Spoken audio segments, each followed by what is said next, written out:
Hey guys, this week I got another package from another embassy, so I figured I would make another video showing that off.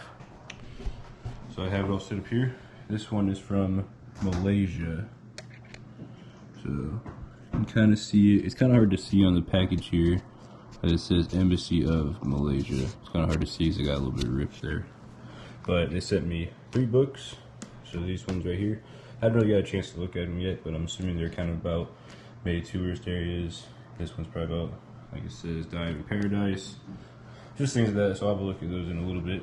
And they also sent me this nice letter. No, this was not part of it either. This is where my address was, so I put a piece of tape there and then drew on the tape with a Sharpie marker to blur that out. And then they also sent me their flag, which is cool. So thank you to Malaysia. This is now the 5th country that I have got a package from. The other ones are Brazil, Tunisia, Antigua and Barbuda, Switzerland, and now Malaysia. So thank you to Malaysia, and I'm going to keep making these videos until I stop receiving packages. So that's going to do it for this week's video, and don't forget to follow me on Instagram @TravelCaleb, and I will see you guys next week.